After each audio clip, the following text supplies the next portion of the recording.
Welcome out to the Epically Geeky Show, episode number 118. I'm your host for the evening, Eugene Stevens. Tonight's opening question, which I just realized I didn't tell my co-host, when did you realize that you were a geek? If you need if anyone would like to go first, if not, I'll go ahead and jump in with my story real quick. Okay, he wants to jump in. Here's the thing. I would say not until later on in my life, even though I know for a fact I've been a geek all of my life. It's one of those things to me, like the modern definition of geek to me is just someone who is extremely extremely into something, whether it be, movies or video games or something like that. And I've always been a geek. I just didn't really realize it until probably college. I mean, looking back in high school, I was definitely a geek. I just didn't see it that way. I was just like, oh no, I just like video games, and I'm definitely not one of the popular kids. But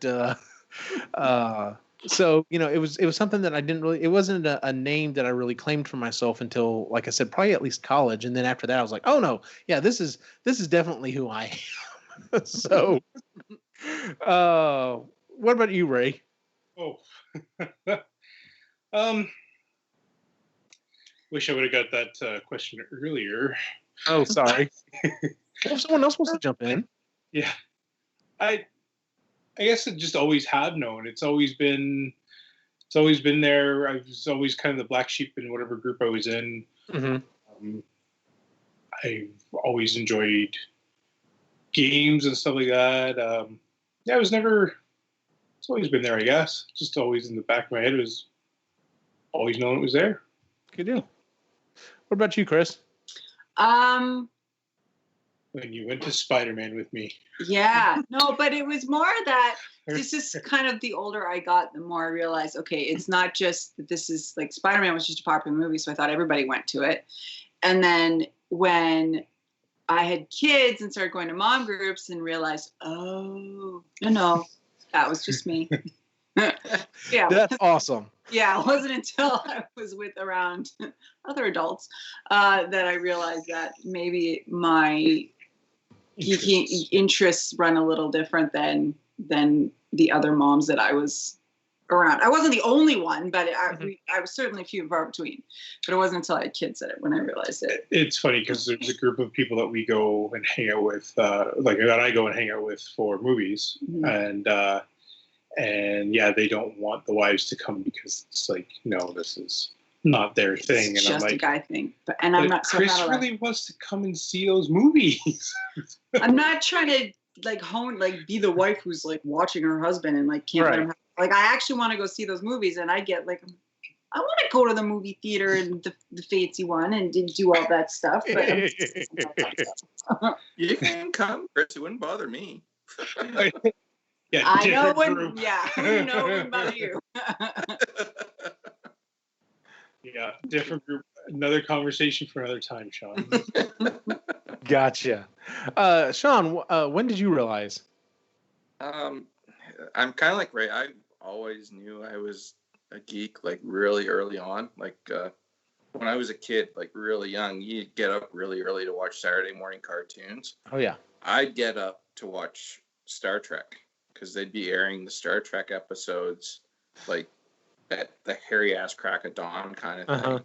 Now, granted, at that point, it was either watch Star Trek or Rocket Robin Hood or the 60s version of the Mighty Hercules. Both oh, wow. Yes, so I remember. Bad. Oh, man. I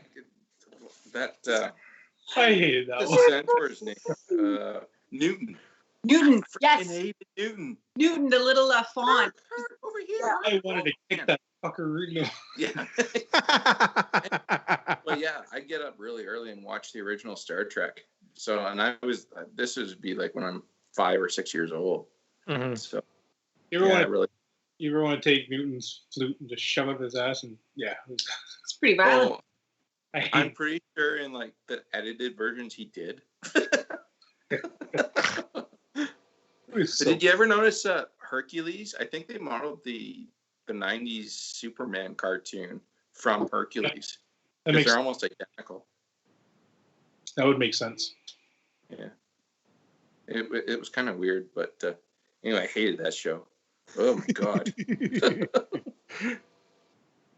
Well, So you're bringing up Star Trek, and see, this is I'm thinking about it now, and it makes sense. The group of guys that I hung out with, I mean, we all played video games, but I mean that was pretty par for the course for all teenage boys. Um, we all played video games. Well, some of them were like really big into sports. Like I never was, but like they were really like they watched football and basketball, like religiously. And that was the group of guys that I hung out. While they were doing that, I would be doing something else. And I mean, we some of us kind of dabbled in comic books and we'd play board games from time to time if we were bored or whatever. But it was like to me, that was just like, okay, well, we're just not necessarily the cool kids, but these guys are definitely not geeks because they're more like jocks. They play and they like sports or whatever. And then of course, like I said, now that I've gotten older, I'm just like, oh no, they were total geeks. They were just sports geeks. So, um, but yeah, so I've had this idea for a show. This is probably one of the original topics I came up with for a show, and we just kind of never have gotten around to it. And I was like looking back through some notes, I was like, oh, we need to do this one. I refer to it as Geek Genealogy, and I wanted to discuss the people who influenced us and our geekiness. And it's funny, it's one of those other things that's like it's not till I realized that I was a geek that these other people in my life were geeks, and that there were these geeky things that they were, that they loved, that they were sharing with me. And I wanted to kind of see if everyone else kind of had, similar, experiences growing up, if there was, a couple of people in their family, or it doesn't even have to be a family member. If there was that person that just, really kind of got you into something that, you consider yourself to be a geek about, we want to, kind of discuss that and share those stories. So, would anyone like to go first? Tell you what, I'll go first. The first one on my list is someone who I totally, like I said, I never would have, put that tag on him, being a geek, is my grandfather. He played football in high school and in college. He loved sports, until the day he died. He was constantly watching football. He coached.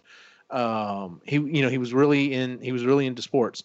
But he was also really into a lot of other things that he shared with my brother and I. That definitely, I consider him to be a geek. The first one is board games. My grandfather loved board games. I remember as a kid, they had there was they just called it the game room. It was a game room, and it went off into the garage. And in the game room, they would constantly, it seemed like it was every week. Hell, it may have been every week. But it seemed like they were always having some of their friends over, and they were playing board games, whatever they might be. Now, of course, we're talking about late 70s, early 80s or whatever. So most of the board games they were, types of thing they were playing, they might have played Monopoly, but a lot of times they were playing card games, Canasta, stuff like that. But they were still having a really good time doing that. But as he got older, and the grandkids, started showing up, he would, we'd play these other games or whatever. And before he died, he had cancer and passed away in 86, I believe. Like we were even playing some of those. Do you remember those VCR games like Clue and stuff? I have a very vivid memory of playing the VCR Clue with my grandfather, and the rest of the family or whatever. And yeah, board games was something that he really loved and just kind of really shared that with me. And we didn't really play after he passed. We didn't really play board games for a long time. Like we played every so often, like I said, in high school, but it wasn't really anything until I became an adult and got a current job and discovered Catan and just was like, oh my god, board games are like the freaking best. So I've rediscovered that love from him. In fact, what's funny is I've got these woven wooden bowls that I remember them using, for snacks and stuff when they used to play board games. And my grandmother didn't have a use for them anymore, so I asked if I could have them. So I've actually have been repurposing those bowls. It's funny, they're not like, they're like these cheap woven wooden bowls, but like I don't know, I never run them in the dishwasher. I hand wash them every time. It's just, it makes me happy to be able to have them. So One of the other things that definitely I would say classifies him as a geek and is something that he's passed on to both my dad and me, and I've passed on to my kids is model trains. So like I said, he had the game room, and then from the game room went into the garage. In the garage, there was never a vehicle. I never remember a vehicle being parked in his garage because he had this huge train set out. And he had the little mountains and the rivers, and like it was oh, so much fun. And I actually still have some of the trains. We've used them to decorate the boys' bedroom. But like he really he passed on that love of model trains. And my dad actually earlier this year there was a model railroad convention like in the town over next to us. So him and I took my boys and went to that, and of course they had a blast running around looking at all the little trains and everything. So for Christmas this last year he actually bought them a couple of model train sets. And I just don't really have a lot of area to mess with them. It's one of those things that's on the to-do list, and he's planning on selling his house in San Antonio and moving up this way when he fully retires. And he's like, why don't y'all just save them, and maybe I can set up part of my garage and we can put train sets in there. And I know exactly what he's going for. And I love that idea. I'm like, absolutely, Dad. We will come over and we will run model trains and we will set up stuff and it'll be awesome. So, the last thing that definitely I think classifies my grandfather as being a geek is, even though the term maker is fairly new, the idea, the types of things that makers do, crafting and stuff like that has been around forever. It just hasn't really been tagged maker. And he was definitely a maker. Like I said, he would do these elaborate little setups and stuff for these trains. He was constantly building stuff and everything. Are y'all familiar with cornhole? It's basically it's a weird name. It's basically a plank of wood or something that is it's a good size, maybe 4 or 5 feet long, and it's like kind of tilted up, and usually there's a couple of holes, maybe one hole, there may be multiple holes on it, and most people play it where they like toss bean bags into it or whatever. Okay. He crossed that with croquet, and so he had this huge backyard, and he had built all of these different ramps, and they were like cornhole, but basically we shot croquet balls into them. And so he had obstacles, he had them that did different things, and like he just he liked playing Chinese checkers, but I guess that's still what they're called. And the board was always too small, so I remember he had this huge piece of plywood that he drilled all of these holes in, so that it was large enough that everyone could get around the board and play it and everything. And like I said, he was just constantly building and making stuff like that. And that's definitely something that I've thought about, and I kind of keep with me. And of course I have become a maker as well. But yeah, it's stuff like that. And what's funny is like I said, it's one of those things. It's like it's a tag I never put on him until like the last couple of years, when all of a sudden it just like hit me. I'm like, my grandfather was a geek like I am, and like he does a lot of the same thing, and it made me feel really good.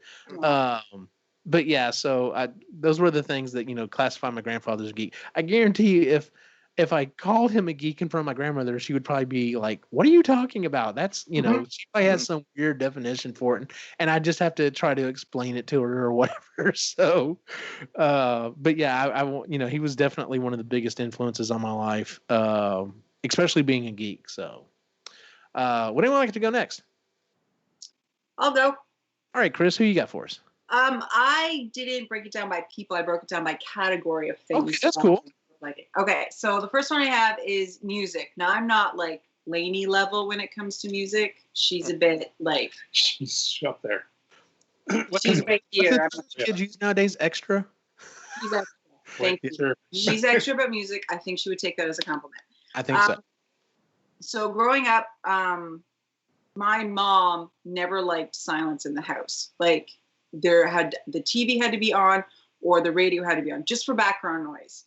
The house was quiet. It was just, And I have that habit now too. I hate a quiet house. It drives me bonkers. I have to have something on.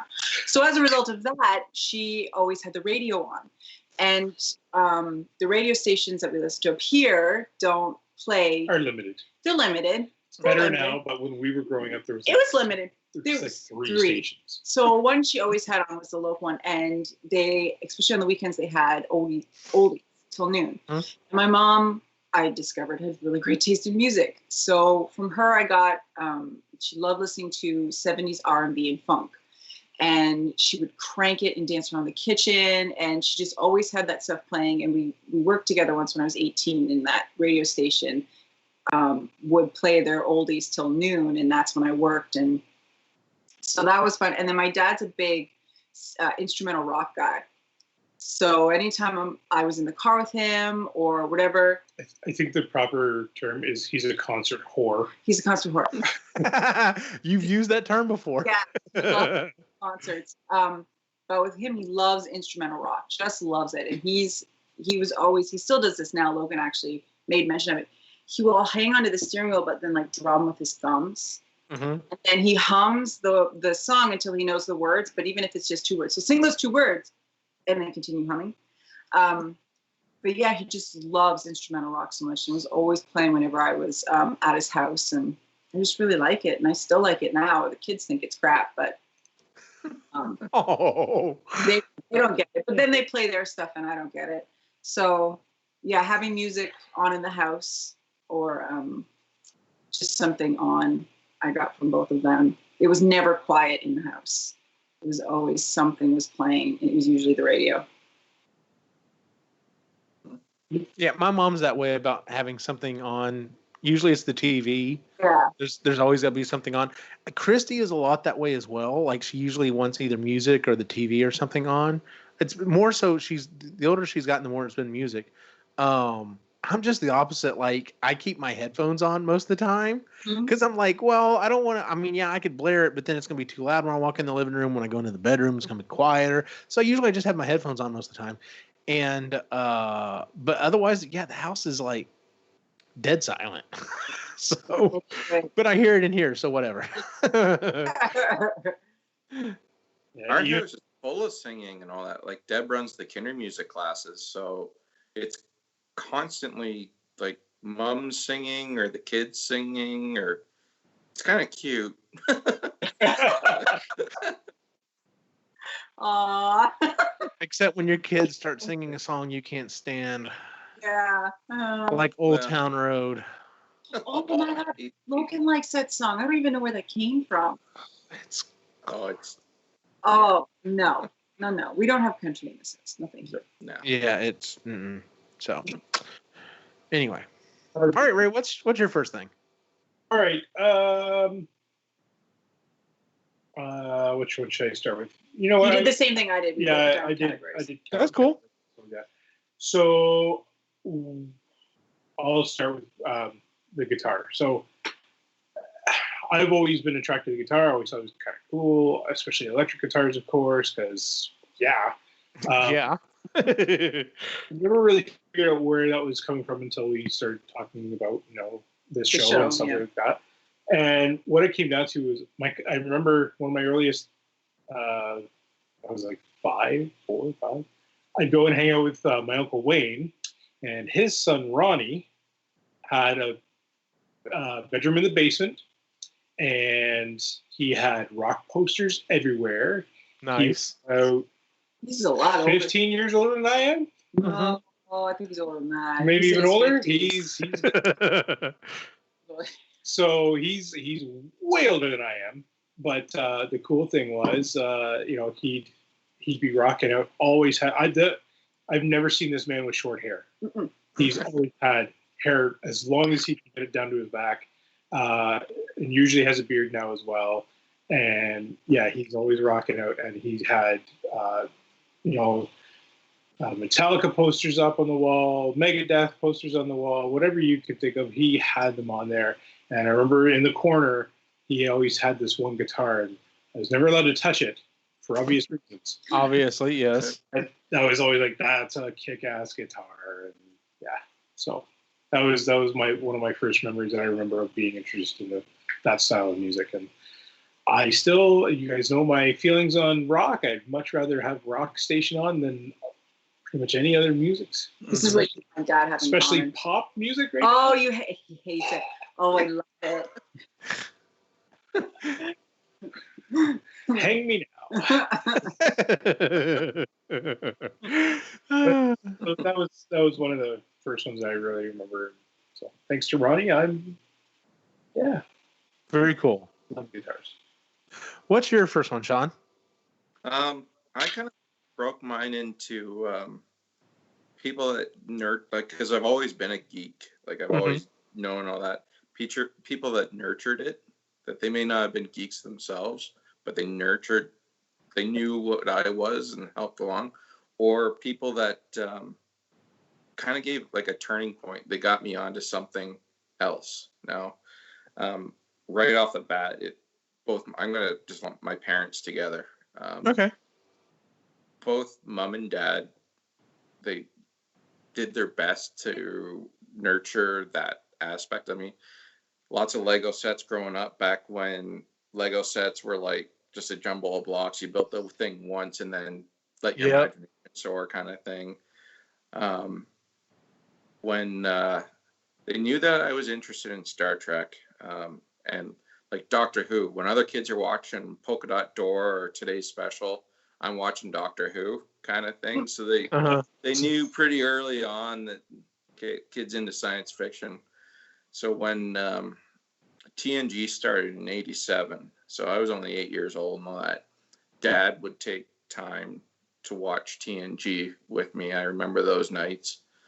And then later on, when TNG moved to Friday nights, Mom would watch them with me. We'd make like the date night and all that. And later on, it was followed by X-Files. Like, nice. She specifically, okay, no, Friday night, it's time to watch our shows kind of thing. And like Stargate and stuff like that. That would be our bonding time. The final episode of TNG, when they aired it on City TV, they also aired it at the Sky Dome. We didn't know that. So Dad was in Toronto that weekend on a business trip, and he scored me a couple of it was free tickets. He got me a couple of those tickets as mementos for the final. Well, that's awesome. That's awesome. They took there was a traveling Star Trek exhibit, and they took my sister and I to Toronto, which was pretty far away and all that. We went to it, that kind of thing. I'd say both my parents, no, they had their own interests. Neither of them were really into science fiction. Dad's a musician. Like he was in bands galore and stuff like that. He like worked the cocktail circuit to pay for our trip to Florida and stuff like that, and had all the records and stuff. So I used to go down and listen to all his stuff. But neither of them were really into science fiction, but they knew I was. So those two really nurtured the geek in me. That's awesome, dude. And actually flows right into the next person on my list, my mom.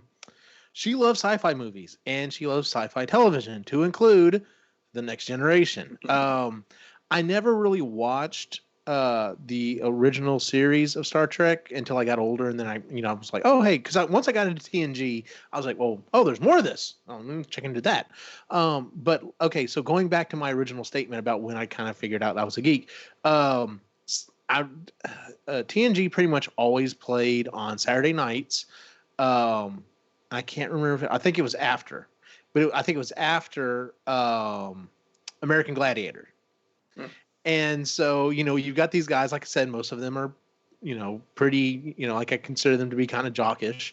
And we're like, oh, hell yeah, we're going to watch American Gladiators because this is awesome. It's a bunch of, beefy dudes and chicks running around, doing all these really cool things. By the way, really wish they'd kind of bring that show back. That's kind of awesome. Anyway, so we'd watch that, and then we'd immediately settle down and watch The Next Generation. And, it was me and my group of friends, and it was my mom. And, and then afterwards, of course, we would discuss it, and, we had a lot of good times doing that. She also took me to my first con, which was a Star Trek convention, because, this is before all the comic conventions and stuff. And it was in Austin. And I specifically remember it was in November, and so she takes me and my brother and some of our friends. I think my dad went as well, and we went, and Gates McFadden was there.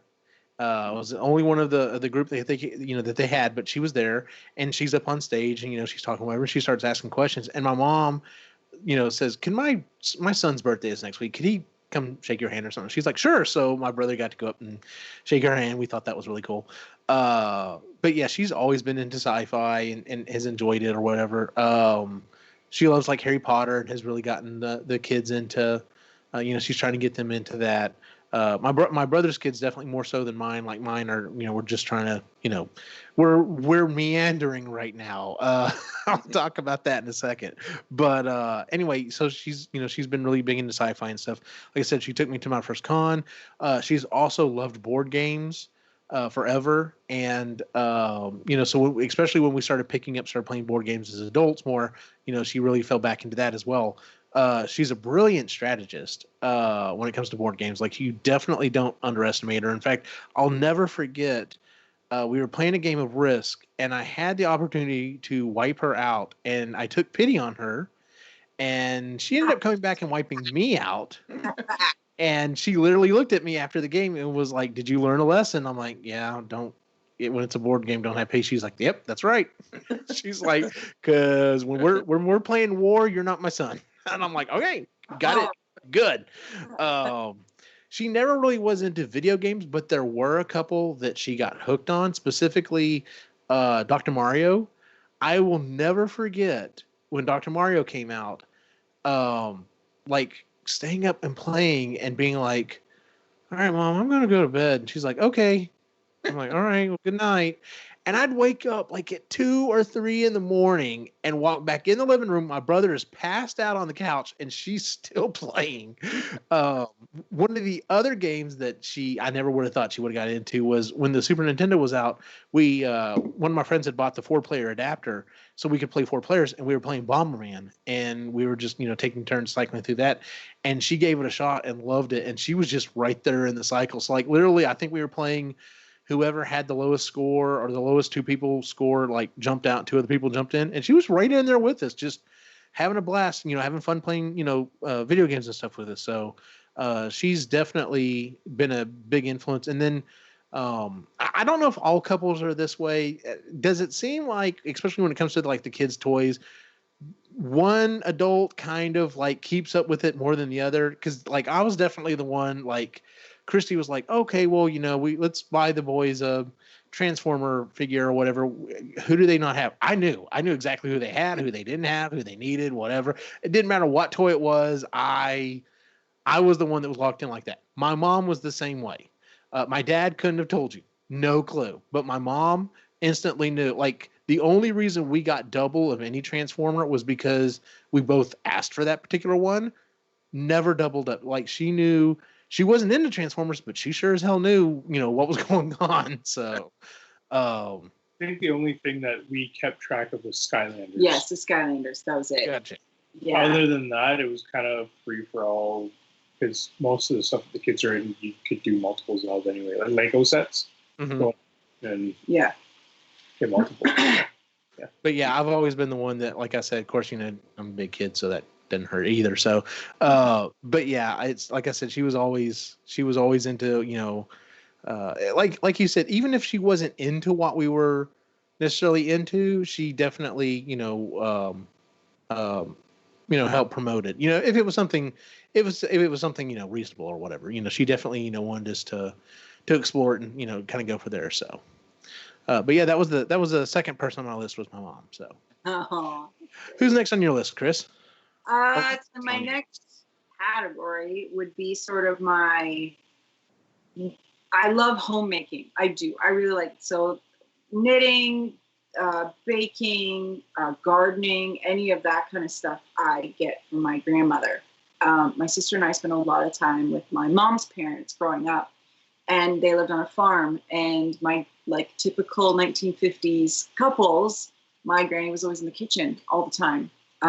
So because my grandfather has the ability to make himself cereal with blueberries. That's where it ends and begins. He just took care of himself. So my granny taught me how to knit when I was 9 years old. She, I remember her teaching me. She cast on for me, and I made this really long. It was only like 10 or 15 stitches, this long, but it weaved in and out. And I remember going to her sometimes, and she didn't say anything. She wasn't scolding or anything. She just looked at it, kind of looked at me like, how did this happen? Fix it, and then give it back.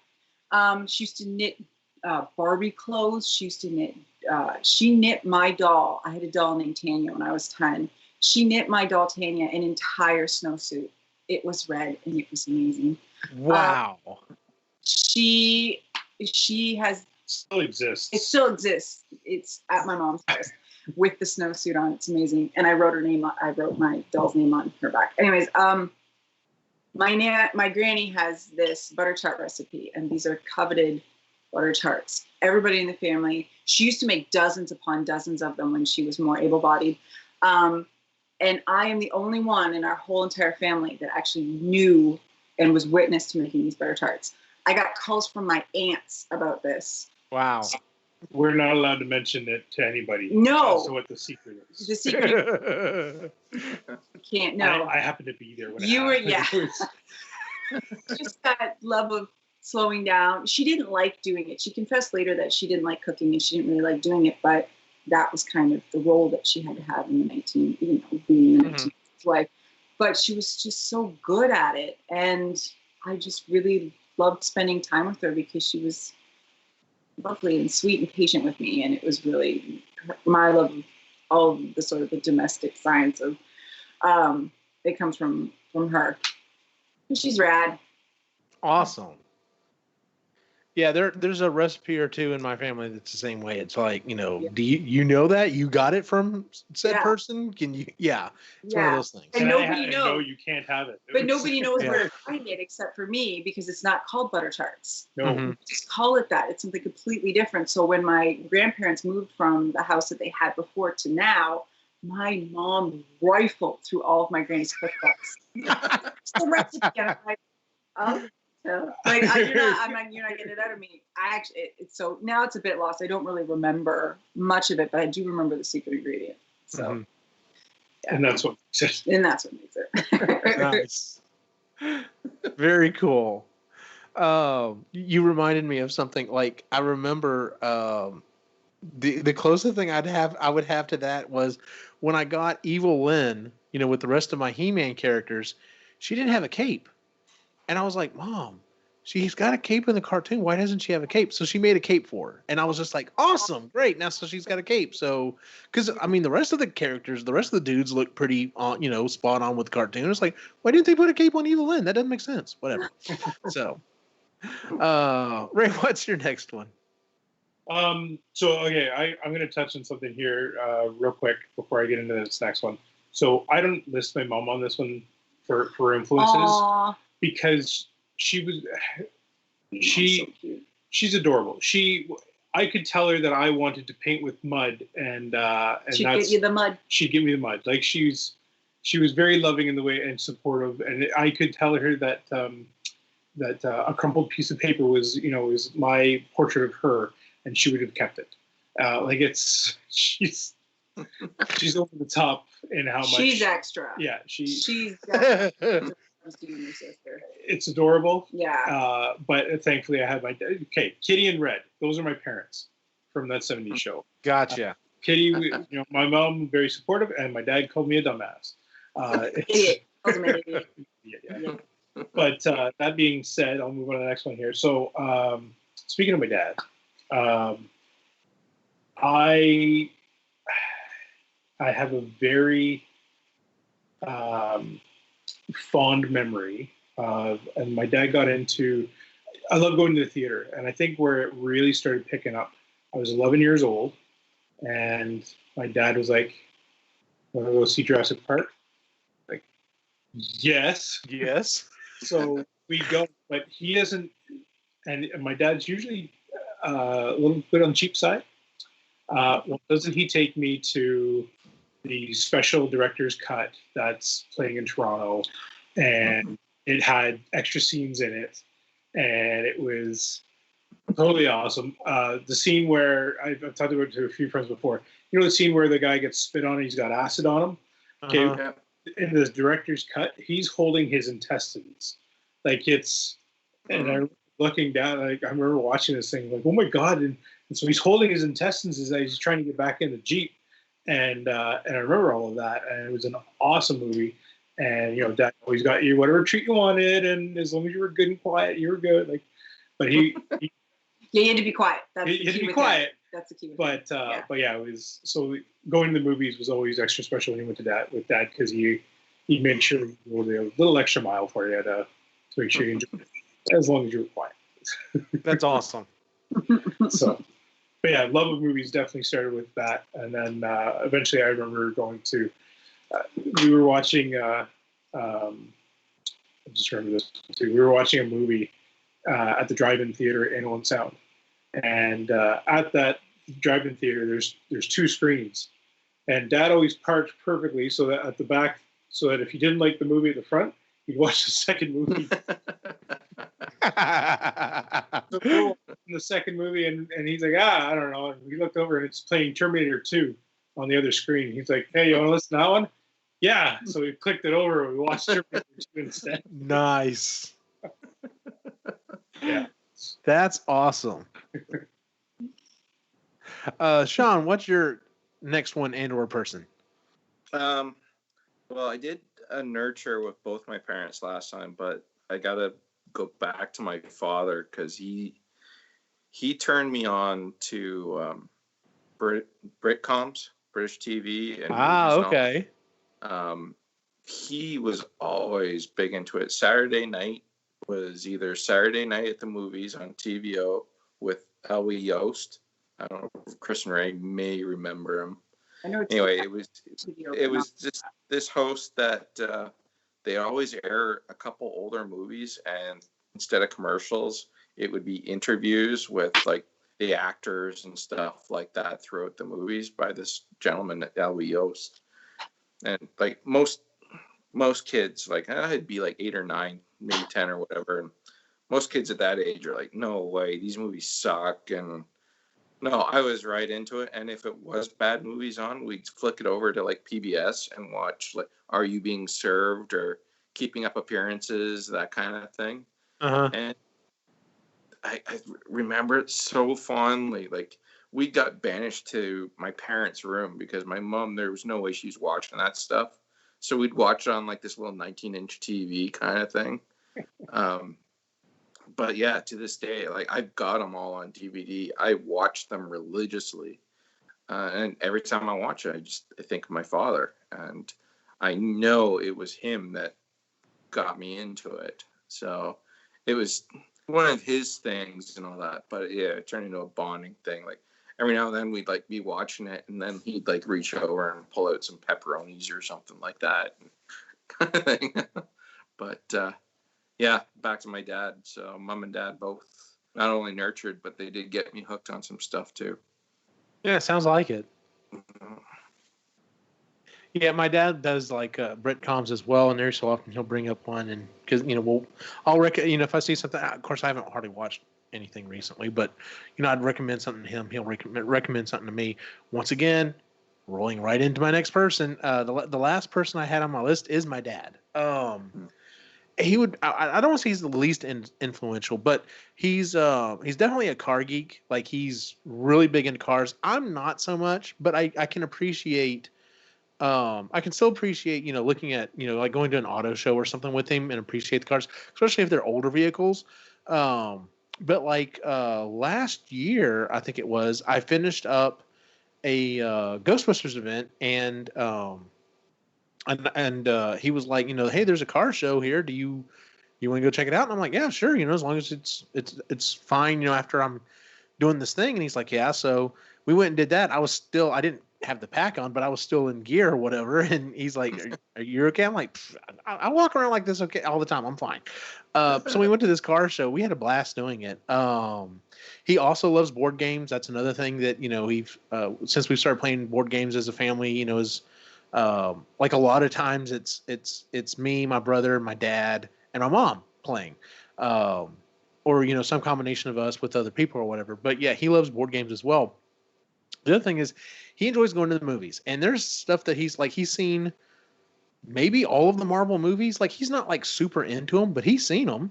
He does enjoy going to the movies, including things that like I completely thought he wouldn't have any interest in. For example, a couple weeks ago, he was, he had come over and visit or whatever, and he was just like, so what are you doing the rest of the evening? I'm like, not too much. We're gonna put the kids down, and I think I'm gonna go watch a movie. He's like, well, what are you gonna watch? I'm like, Godzilla. I'm gonna watch the new Godzilla movie. He's like, well, can I come? I'm like, yeah, sure. You want to go see Godzilla with me?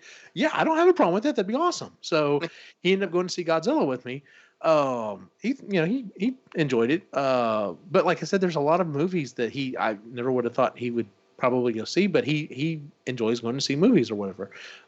So I'm looking forward to him fully retiring and moving up this way, because I may have someone to go see movies with that I don't normally like.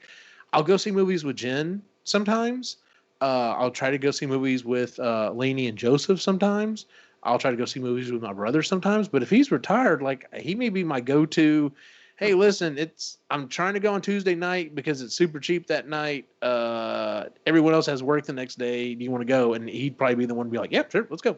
So, but like I said, he's and he did take me and my brother and our friends to another convention. I don't think it was a comic convention. It may have been a Star Trek convention in Austin.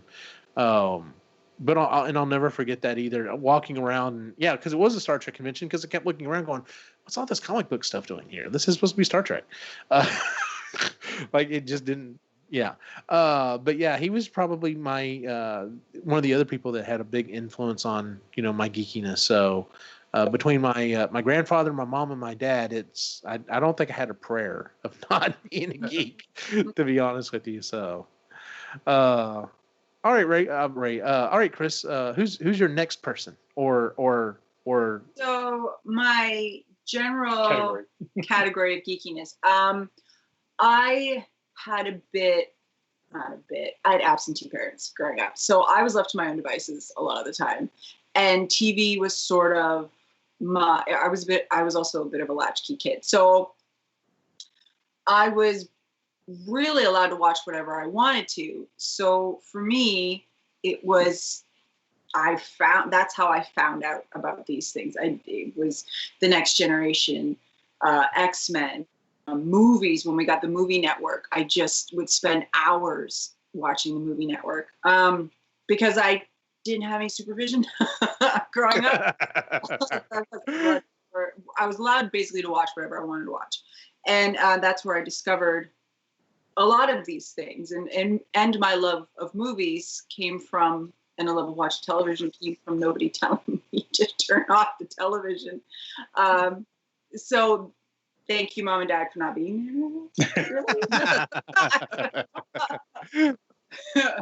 My mom worked and was, and so she just wasn't around. And then my dad he lived 10 hours away and I never saw him. But yeah, so that's where it came from. But the older I got, when Ray and I started dating, we were 17. So I had somebody to go to the movies with. Our first date was The Green Mile. Spider. No, it wasn't. It was The Green Mile. Because we went to the theater. Right. 1999. Yeah. I made up for Spider. You did. He cried because he thought he was trying to like. I let a couple of tears go for Green Mile. I was gonna say, did you cry? Because I'll be honest, I like that movie. Fucking is. Cry. Oof. She didn't. I was trying to impress somebody. Yes, it didn't work. It didn't work. I would have been like, well, then you don't have a heart. He gets it.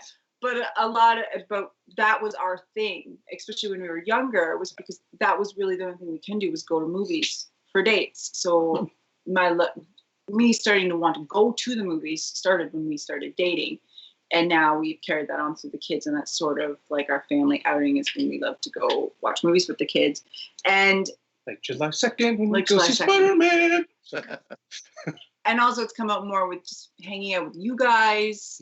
And then really with the kids too, they've turned me into more of a geek and sharing what we love about being a geek with them, and it turns out they're little geeks too, which is pretty cool. Well, but what I love is that it's come full circle in the way that even pop culture has gone back to all those really geeky things like Stranger Things and all that stuff, and so we can share. Hey, yeah, you know what? That kind of stuff. You know, come back when it's dark. Yep, that's what it was. And my finger has hovered over the buy button multiple times on Coca-Cola's website to buy the new Coke just because of Stranger Things. I feel you. I understand. Yeah. Tasty. But Yeah. So that's really when it gets into my geekiness was just me being sort of left alone. Yeah. Mm-hmm. That's where I found TV and movies was that. That's cool. Yeah, that's where it started. All right, Ray, what's your next person and or category? Okay, I better talk about my sister because she influenced a few different things. So I'll try and do it more what you did. And okay, that's fine, whatever. Because I've got a few more to touch on back with Dad when I get back to that one. So with Rebecca, I love her dearly. She's wonderfully weird. She was always a popular one though. So I knew I was okay when she started watching Star Trek: The Next Generation. She watched that? Yeah, that's right. Oh. So I would always try and watch it, and like nobody else in the house kind of got it. And then when she started watching it, I was like, okay, now I know this is okay to do. Nice. Because she was the popular one. Yeah, and so, she was very popular. And then she started actually watching what's the next one after that? Geek. DS9? Yes. Okay. She was watching Deep Space Nine, and I just couldn't get into it because I didn't want to sit there with my sister. So,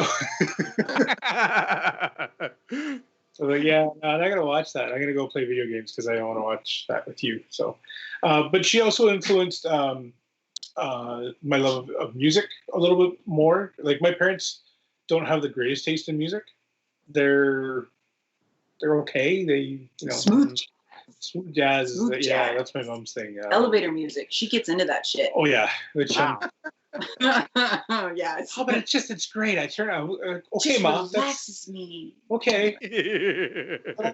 Wow.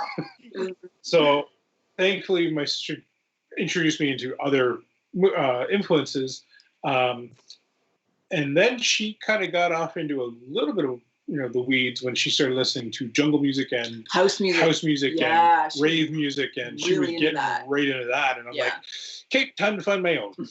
Yeah.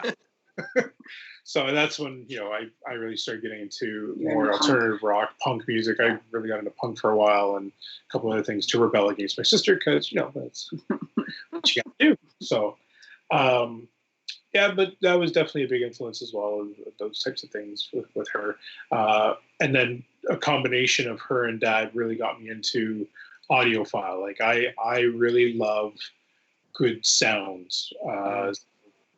My parents, for Christmas one year, they bought us a stereo system. I think it was we just moved in together. Yeah. Was this our first combined Christmas present? Yeah, something like that. And then so I opened the box. I'm like, this is box. It's awesome, right? Stereo system with subwoofer, 4 speakers. I'm like, yes! I didn't know it was. Is it a microwave? It's a stereo system. He was so excited, and I'm just like, yay! And Dad was excited for me. So I didn't know what it was. I felt really bad. So Dad got me into that part of it, and then my sister with the whole music thing got me into the audio with the car, and and I really got into that. That Saturn was pretty kitted out. Yeah, my Saturn. When he would come visit me, you could hear him coming from about a block away. They turned it down. Yeah, you could hear him. I think we previously nicknamed it on the show the panty dropper. Not the right way. I have heard multiple stories about this car. Yeah. 1997. It's a 97 4-door Saturn SL1. There you go. It was like a forest green. Yeah. Mm-hmm. Interior. Let me tell you. Nice. Got me. Yep. Yeah. So that was that's my sister anyway. Very cool. All right, Sean, what's the next person and or genre on your list? I've got so I moved when I was a kid, when I was in halfway through grade 5, and had to do the new school thing and all that, and really, really sucked. But one of the people that helped me with that was actually the librarian at the new school. And I ended up being like one of the library helpers and stuff like that, and ran like the book fairs and stuff like that. And his name was James Naismith. And at that point, like I love to read. I've always loved to read and all that. But I would just read anything put in front of me. I wasn't really keen on any particular series of books. He's the one that introduced me to fantasy novels, specifically Forgotten Realms. He gave me the Crystal Shard and said, I think you'd really like this. And sure enough, I got hooked on it. All the Forgotten Realm books and stuff like that. And it was the beginning of a love of fantasy novels. And I just couldn't put them down. I've still got the original ones and stuff like that in my bookcase. I actually gave my son Patrick the first Crystal Shard to read just yesterday. So that's awesome. Nice. So, because I was about to reread it myself, and then I was, why don't you try this, Patrick? So, but yeah, unfortunately, he passed away a few years ago. I found out, but you have a teacher or someone in the school, one person you always remember, and he's top of my list. And he wasn't even a teacher; he was the librarian. But yeah, definitely influenced my reading habits, but also it was a turning point. So yeah, that's very cool. Yeah, your librarian was way cooler than ours. Yeah. Ours was just, He was. she made us watch the 10 Commandments every single year. Oh yeah. Every, I didn't think they were allowed to do that. every year we had to watch the 10 Okay. Commandments. I like the 10 Commandments. I watched it at Easter. I can't Yeah, get my family. It was like Oh yeah, but every friggin' year, Every it friggin' was year. like a. So you had to go for, to the library. if you went there the whole time for 10 years of your school life, or well, It was the bloody That's a 4-hour movie. oh yeah, every year, Mrs. Martin. And She you was a couldn't big talk? woman too. Like she Oh, yeah. was scary too. my 5th grade teacher during every assembly, and especially during this one, he always passed out. Fall asleep. So he'd be a Or Mr. Fish would get like this. And Oh yeah. Oh man, that's hilarious. Where did you watch? Did you watch in the gym or something Oh, like yeah. that? No, but Yeah. you watched in the gym. But if you had your class, you'd watch it in the library too. Yeah, but it was mostly in the gym that we You watched. should have marked the library door with lamb's blood or something like that. Yeah, she loved that. That, oh my God, that's interesting. That's something. I actually only had 3 people on my list, but now that I think about it, I guess the other people I need to include would definitely be the group of friends that I had growing up, and then kind of extending to the group of friends that I had in college.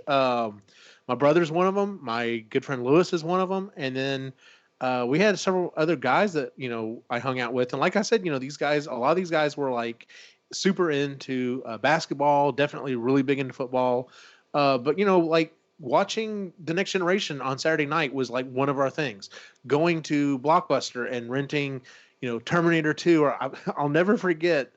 I hadn't seen Terminator and either one of them, and then Terminator 2 had came out on video, and we were playing a trick on my friend, and it was hard to find. It had just come out. And so we went and rented Terminator 2, but we also rented Terminator 1. And we pop it in the VCR, and it starts playing. And, of course, everyone else was in on the joke. And he's like, this is the wrong movie, guys. We're like, no, it's Terminator. That's what you said. He's like, no. That's not what I said. I said, we're like, no, Danny, this is what you told us. This seems like a pretty good movie. And he's just like, I thought he was going to have an aneurysm. He was, before we finally broke down and told him. But him, my friend Aaron, my friend Sean, like I said, we would get together and play board games. We played video games like just insane amounts of time. And then when I got to college, that's when I met Cyrus and his brother Manon and uh, a couple other friends. But like Cy and I, like we, deep dives into movies. Like he saw the genius that was what is it called? Austin Powers. He saw the genius in Austin Powers. I was like, yeah, that was an okay movie. He's like, no, you don't understand, and like broke it down. I was like, okay, yeah, you're right. This was a really good movie. And then of course when the second one came out, it was, yeah, like we got really into playing video games and stuff. He was the first person that I would consider kind of a cinemaphile because he was really into not only the movie itself, but like the background, for it, the making of it. I mean, we were taking radio television classes together, so we both had an interest in television and stuff like the production side of stuff. But yeah, he's the one that really was kind of the deep dive guy into hey, this movie's really awesome and here's why. So and then of course we've carried on that friendship ever since. But yeah, I definitely had a group of friends that like I said, during high school, I didn't consider myself to be a geek. Obviously, I was, and then when I hit college and stuff, that's when it started to really come out, and I was like, "Yep, I'm hanging out with some geeks, and they're cool, and I like them, and I'm one of them, so it's all good." So, speaking of Austin Powers, so with my father always giving me the Britcoms, and we'd watch the Saturday night movies, which was a lot of times it was a James Bond movie and all that. So when we went to see Austin Powers together, we got all those references, especially that first one. Like it was basically James Bond mashed up with all these British references, like the Britcoms. So we were howling with laughter. Like we were rolling around in this theater. People are walking out because they didn't think it was funny or just didn't get it. Yeah. Whatever. We laughed all the way home, like to the car, and then the 20-minute drive home. We could not stop laughing. It was so good. And I got that from my old man. Like I got every reference, and I wasn't that old when that movie came out, but we still quote it. Like 30 years later, my dad and I are still quoting that one. That's awesome. Chris, did you have anyone else on your list? Yeah, I got one more category. So I entitled it My Hippie Ways because I've been a bit of a granola crunchy type person for a good chunk of my life. You don't say. Gotten worse over time. It first started from my grandparents because my grandfather's a Depression era baby. He was born in 1932. I know exactly what you're going at. Keep going, because I understand. Keep going. Everything has a use. You do not throw everything away. Make everything. You can make do with what you've got. Everything from scratch. He's what? I mean, he's not as able-bodied as he used to be, but he was a hard-working man. And he took me and my sister frickin' everywhere. And I went to an alfalfa plant when I was 15. But he took me everywhere. He took me and my sister everywhere. And so it really started that. They had a 100-acre farm when I was growing up. And I remember, this is not a very heavy thing to do, but he took me out. He had a shotgun, and I was around when he would stick it down the groundhog hole and shoot them. Remember that pretty vividly. He was telling me why. And I didn't know. And I was like, it was odd. It was kind of jarring when you going with your grandpa and you're just out in the field and having a good time, and he sticks a freaking gun down a hole and blasts it. But he taught. Watch it doesn't come up behind you. Yeah, he taught me how to drive a riding lawnmower, how to drive a tractor. He really just, we were his shadow. We just took us around everywhere. More because we got dumped on them a lot when we were growing up. And then my granny, again, baking everything and making everything from scratch and making clothes. And then she had this thing, what we called the tickle trunk, which is a Mr. Dress-Up reference. And she had saved all of my aunts and my mom's prom dresses, semi-formal dresses, grade 8 grad dresses, little fur muffs, and their toys. We used to play with the 1960s era Easy Bake Oven, which was a fire hazard and got really, really hot. Wow. She saved it all. And so it just started with that, and then they sent us to camp, a summer camp, and it was a bit of a hippie camp. Like there was composting, and there's no electricity in any of the cabins, and things like that. And I loved being there. Absolutely loved being there. And then nobody I knew was like this in high school. I didn't have friends like this. And then when I went to college for park and forest recreation and ecotourism. And it was my professors that sort of continued this. And I had one professor, and I can't remember his name, but he had a thing about front lawns that I still carry with today. He hated them, hated front lawns. He made it a point of telling us that he hadn't cut his front lawn in 3 years, and that there was 2 news articles written about him. One was praising the fact that he hadn't cut his lawn in 3 years, and then the other was a complaint by the neighbor about him not cutting his lawn. The juxtaposition. But that's when I started meeting like-minded people. It wasn't until I was in college, but my professors were really cool. I had a tree professor named Dave Hendry, and he was pretty cool. And I got a really good mark in his class because I just thought he was awesome. You came to one of my lectures, my earth science lecture, which he hated, but but that's kind of where it started, was my grandparents, and then going to camp, and then that profession. And then now it's just sort of been a kind of an obsession. Sorry. And I dragged you along with me. Oh, look at that. Yeah, well, things you do for. It works both ways, dude. I'm aware. Do you have anyone else on your list, or? So I do. I'll talk about 2 things in one little shot here, if that's okay. Yeah, you're good. So just to go back to what my dad influenced a little bit more. So hockey being one of them. He was the reason why I became a goalie in hockey. He's the reason why I played hockey in the first place. And he always had the game on. And if you wanted to hang out with Dad, you had to go watch the game with him, right? Like that was kind of the deal. So, but it was pretty cool. And then I remember strapping on those pads and kind of going through and playing net, and Dad would be up in the stands always, and or behind you, or behind me, yelling at me one way or another. But looking back on it, it's pretty cool that he and I had that experience together. So the other thing that Dad did, so he is a police officer, was, he's retired now. But when he was in Toronto, he used to be in the motorcycle part, and he used to ride the Harleys for the Toronto Police.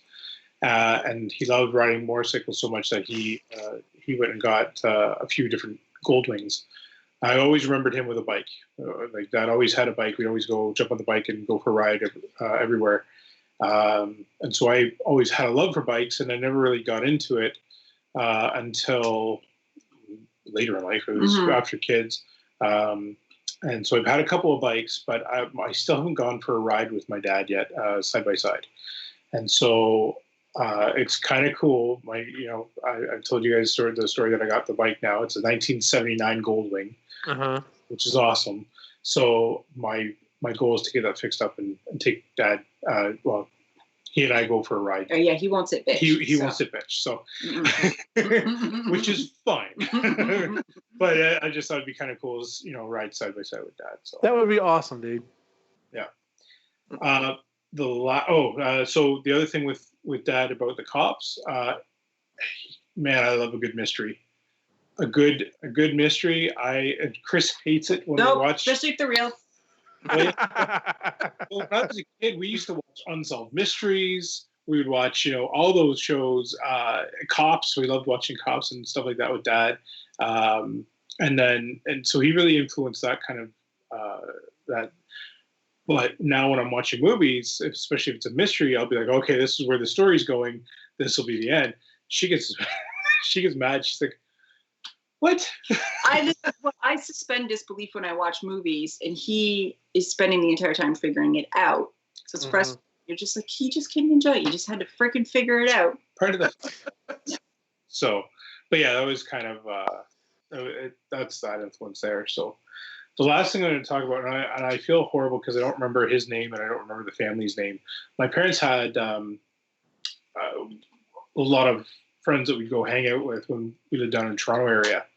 And one in particular, I remember being pretty young. It was when The Legend of Zelda came out. It was in or around that time that it came out. Okay. I remember going to one of these family friends. We were hanging out at their place, and they had an older son who had, again, a bedroom in the basement where they had the entire basement to themselves, and they had lights and shit everywhere. And he had Legends of Zelda, and he was playing it, and he's like, "Do you want to hang out and like play this?" And so I'm like, "Yeah, it's awesome." So he was showing me a few things, but he had hand drawn the map. So nice. Frame by frame, and he would draw it out and then put in tips and tricks for each little spot whenever he found one. And he said, "Well, this is nothing." And he flipped it over and he showed the second map. And I never knew Legends of Zelda had a second map if you beat it the first time at the time. So it was really cool to see that and be influenced by that, because ever since then, video games, I'm always looking for those little secrets or, those little extras. And now your boy loves Zelda. Legends of Zelda is like next year for him. So it's pretty cool that lives on in the family right now. Mm-hmm. So yeah, very cool.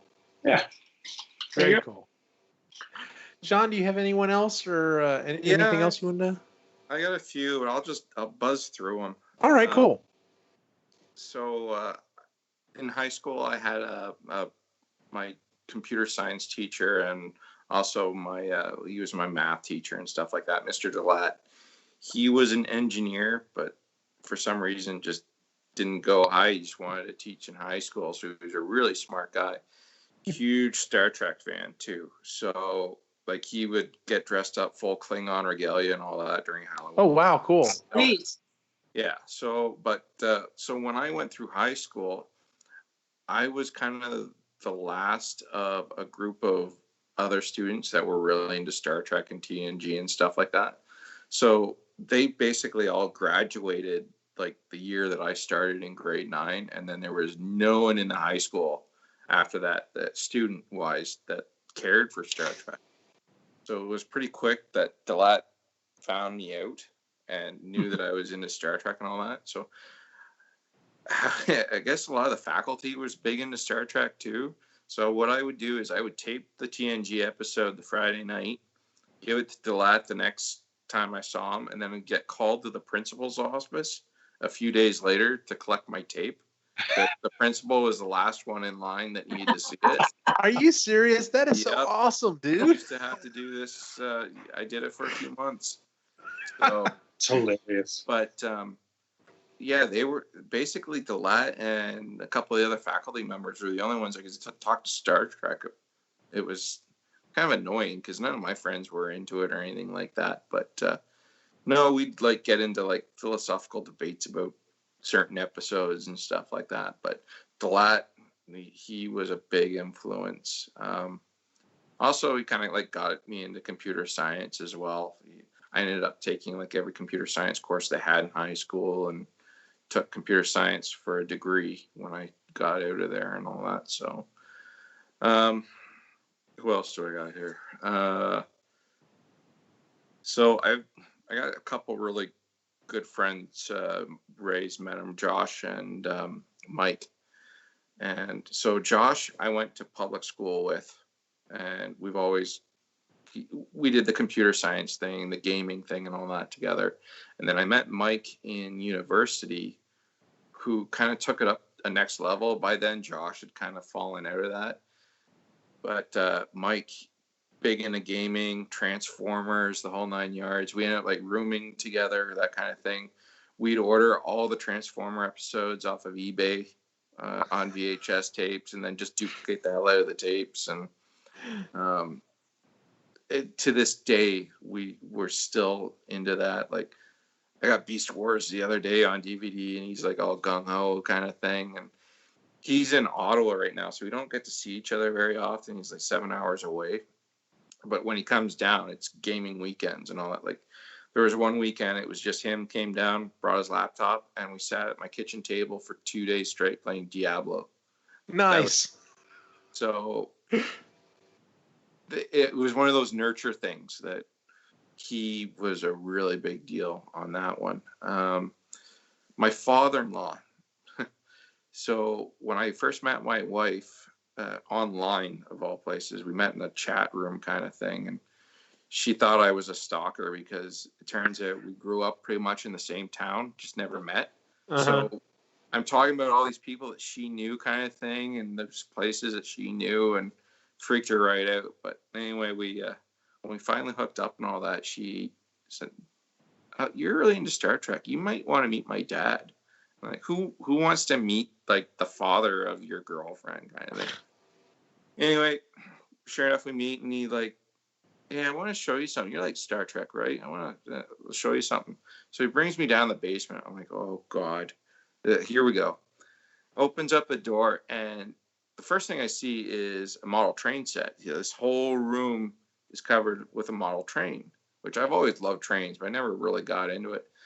And then he's like, "No, look up." And above the model train set it's all lined with Star Trek novels. He had a standing order with Kohl's that he had every Star Trek novel ever made up to that point. Wow. So, and then I'm like, oh man, I'm in heaven here. So, when they did move and downsized and all that, guess who got all the Star Trek novels?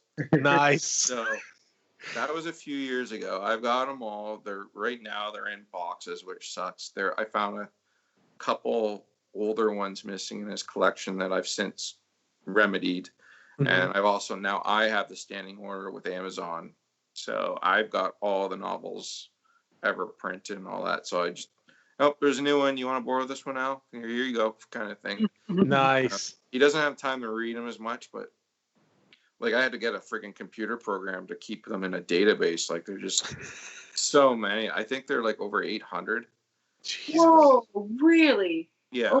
No, that's amazing. There's a lot. So that's why I need that built over my carriage house to like house all my freaking novels. But he also, so he re-energized the Star Trek thing with me because like all these novels, because then we could talk shop. It was great. But he also got me into the model training. I've got all the stuff. I haven't been able to assemble it, which is for like the last 15 years. It's killing me. But I went with N scale where he was doing HO. Okay. Yeah. Just because the room that I had was a lot smaller in my old house. Yeah. So in order to make the turns, I needed it smaller. Of course, now I'm going to have this huge space now. I'm like, crap. But I think I'm going to stay with the N scale. If you've already got the N scale, keep it. Dude, yeah. Like I've got, you know the prices on that stuff. Yeah. I've got the DCC system, and like I've already bought the locomotive and like tons of track. And anyway, and my last one was just my wife, Deb. She knew I was a geek right off the bat. She wasn't. Like she knew Star Trek, wasn't really into it, but with having a father like that, you get certain things. She loved Voyager. So there you go. We had that, but she knew how much I was into it, and she really never said, "No, you can't watch this, you can't watch that," kind of thing. Since then, I've gotten her into like Britcoms and stuff. Like she enjoys Are You Being Served and Keeping Up with Appearances. Red Dwarf, she loves it. But it's not something that she would like, oh, I'm gonna watch this now. Like I'm gonna watch Keeping Up Appearances on my own or something like that. She still has her own thing kind of thing. But she lets me indulge myself. I was able to name all her kids after Star Trek. Yeah. That's huge. Yes. So, like, that's the ultimate in nurturing. Yeah, she had to tame you down though, because I heard that you were going like pretty far left with some of these names you wanted to name the kids. We were having a hard time with Catherine. Yeah. Like, really, you think like we were thinking Jedzia and stuff like that, and like, nah. Well, Didn't want you for kind of thing. So no, I think Catherine Jane was a good one. So yes, they've all got great names. But yeah, well, once I got the first one in though, like there's no turning back after Patrick Stewart. No. Nope. Yeah. Nope. Okay, what's the next? We were really worried with Willie because when we didn't know if it was going to be a boy or a girl. Well, after Catherine Janeway, like, who the freak else woman name do you come up with? So I think Jadzia really was getting pretty high, but You're fine. yeah. But yeah, when we found out it was a boy, it was like, yep, William Riker. There we go. We're good. Nice. But yeah, Deb, she's nurtured this geek for the last 15 years. So That's awesome. yeah, That's very cool. That's it on my list. Well, good deal. I guess let's go ahead and move on to our picks and pans for the week. I guess we'll just go ahead and keep the same pattern that we've got now. I've got a couple of picks. Well, three of them actually. The first one is Godzilla. If you haven't seen it, let me be very specific on this. The reviews, the critics, and stuff are kind of split on this. If you know exactly what you're going in for, if you know that this is basically just the modern update to watching a guy in a giant rubber suit fight other guys in giant rubber suits, but instead it's all computer animated and it's like 1,000 times larger scale and it's fucking awesome, you're going to enjoy this movie because the humans, it's a little better, but they did take the criticism from the other Godzilla movie, and there are a lot more monsters in this one. But yeah, the science it's garbage science. No one cares. What? No. Sure, the Earth's core has got radiation in it. It re-energizes Godzilla. Sure, whatever. I don't care. Get back to the fighting. That's all. That's what I bought a ticket for, and that's what I'm getting. So I'm good. And like I said, I went and saw it with my dad, and he enjoyed it as well. But yeah, so if you haven't seen Godzilla, go see Godzilla. I did go see another movie just the other night. It's not as definite a pick. It's The Dead Don't Die. And it's that looked pretty good. If you do not like super dry humor, like just like beat you on the head type humor, and you're not a fan of classic zombie movies, you're not going to enjoy this movie. Otherwise, you'll probably have a good time like I did. Like I said, the humor is super dry. And it's just like the delivery of the lines is just so dry is just the only word I can come up with, but it's done really well. I enjoyed it. I had fun. Cause I mean, like they're literally like just looking at each other for 3, 4, 5 seconds will go by before someone even says anything. And it's just kind of like the same joke over again. Like they hammered the same joke over and over again 3 or 4 times, and they're going to do it. But that's what's funny about it is they're going to hammer this joke. You know it, they know it, they just go with it. So like I said, if you know what you're getting into for both of these movies, you'll enjoy them. And then the third one is I have to kind of parrot you there, Sean, on having a wife that is not a geek, not really into geeky things, but has always supported me. Like when we first met, I was really big into Transformers and Dragon Ball Z and Star Wars. She had never seen Star Wars. Got her to watch Star Wars. She understands my compulsion about Transformer stuff. Today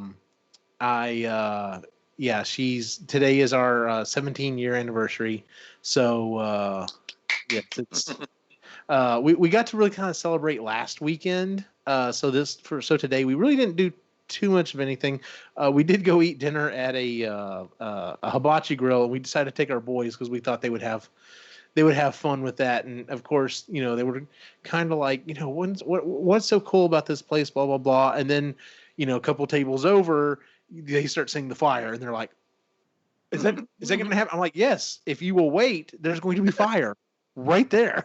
So, but yeah, we had a good time doing that. So, but yeah, so those are kind of my 3 picks. One of just kind of a late thing, Sean, you'll enjoy this. I just got this in.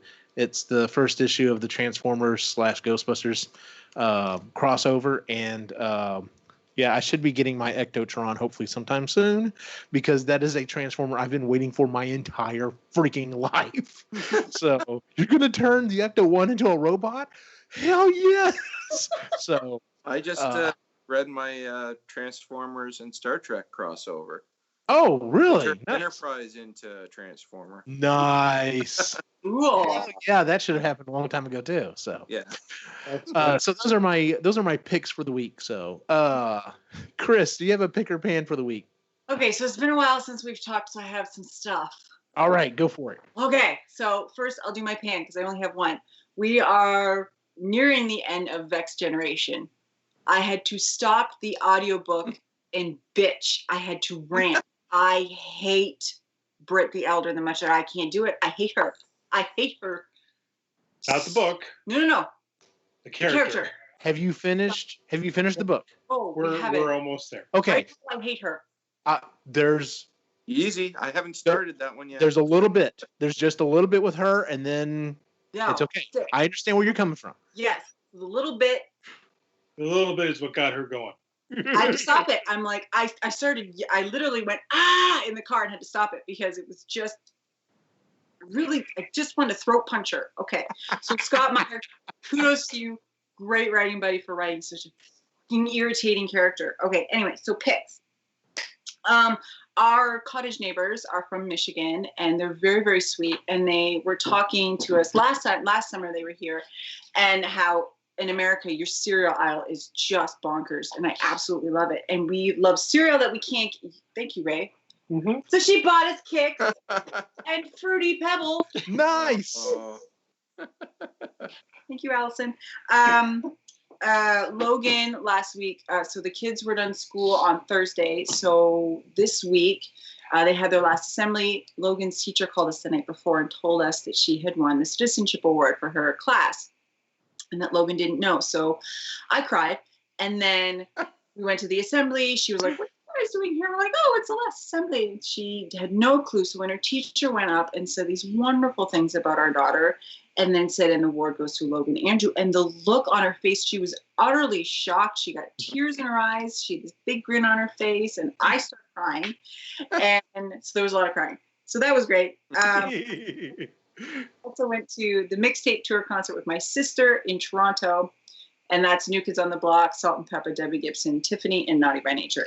I didn't go. He didn't go. I've been going to see New Kids on the Block since I was 9.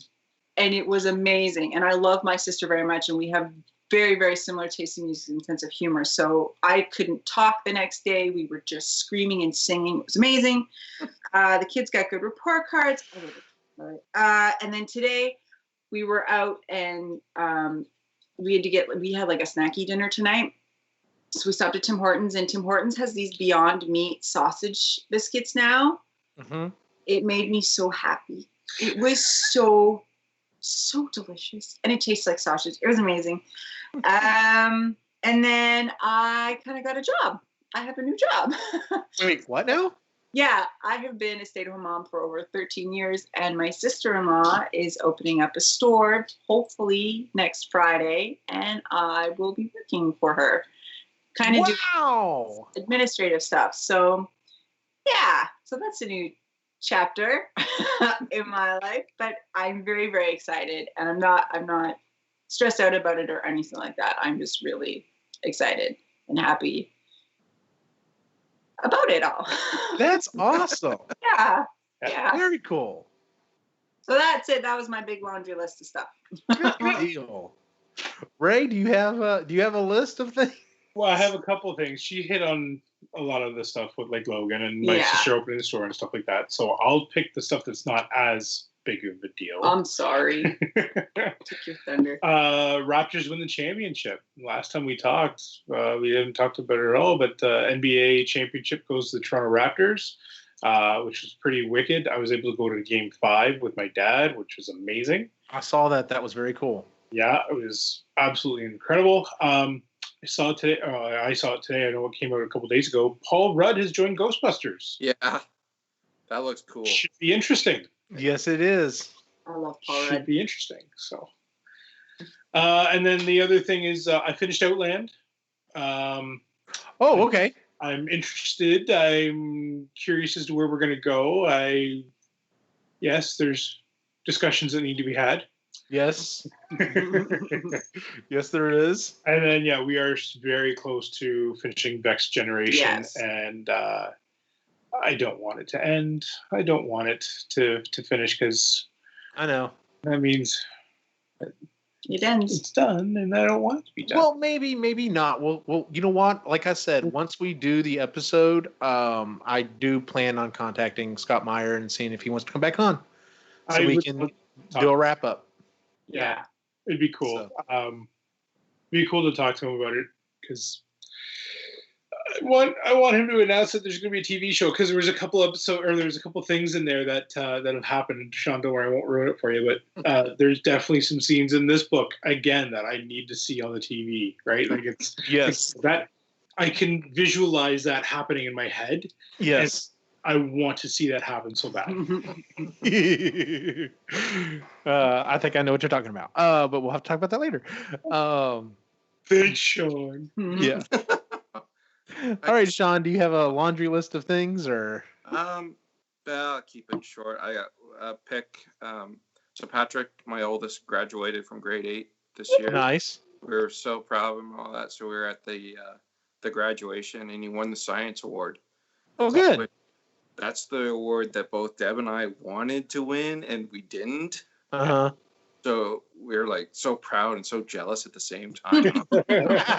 I'm gonna hang that award up with Deb and I each got an award when we graduated too. So it's gonna go right in between ours. Aww. Very cool. So proud of him. It was something he really needed, and it just came at like the perfect time. Oh. And like so he won the award because we didn't know it was happening. For these awards, you don't know in advance, and he had no idea. So when they announced it, so I'm like running up there with the camera and all that to get the picture and all that. And as I'm running up there, I'm like, he's gonna be a deer caught in headlights. Like I gotta get him to smile. So I went, nerd. The whole auditorium just broke out laughing, and then when they like quiet down, I was like, "It's the only way I can get him to smile." Click. So, and then when he goes up again to get his diploma, I run up to get the picture too. But this time I like turn around because I got all the faculty right behind me, and I'm like, "What should I call him this time to get him to smile?"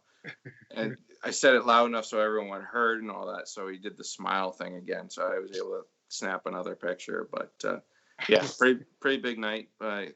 Deb was just in tears. Oh yeah. So, it's all right. It's all right. And he graduated, didn't fall on the stage. It was good. Yeah. My con is, so I've been doing concrete reinforcement of my carriage house all along the back for like the last month. Mm-hmm. I do it in like 11-foot sections and all that. It's just because it's a stone foundation. It's kind of crumbling. So I did the last section today. So all those other sections was about 4 bags of concrete, not too bad. This last section was a bit deeper and I needed to make a step. So I had 5 bags of concrete. Oh, lots. And I like put the 5 bags of concrete in and I'm like looking at it. There's not lots here. I ended up having to put in 17 bags of freaking concrete. Wow. This thing. My arms and back are so sore right now. Like I'm in the couch talking to you guys and I don't think I can get back up. It's so bad. But it took me all morning. When I had to go back and get more concrete, of course, Deb and my mom and sister are out walking the town shopping. So I'm covered in sweat. My shirt's just a mess. Concrete dust everywhere. I'm like, crap, I have to go to the hardware store like this because I don't have time because I got concrete setting already. So hop into my truck knowing full well I'm going to have to like gut it now because it's like a disaster. Mm-hmm. And as soon as I walk in, she's like, I knew you'd be back because I'm like dripping sweat and like, how many more bags do you need? I was like, you bitch. Anyway, yeah. So it turns out 17 bags. I got everything all cleaned up, and a freaking chipmunk runs across the back of my my other poured concrete, across the new concrete, and digs a hole in it to get into my carriage house. I've like cleaned up all the tools. Everything's done. I was so furious. A chipmunk of all friggin' things. The only satisfaction I have is I know that bugger's gonna die.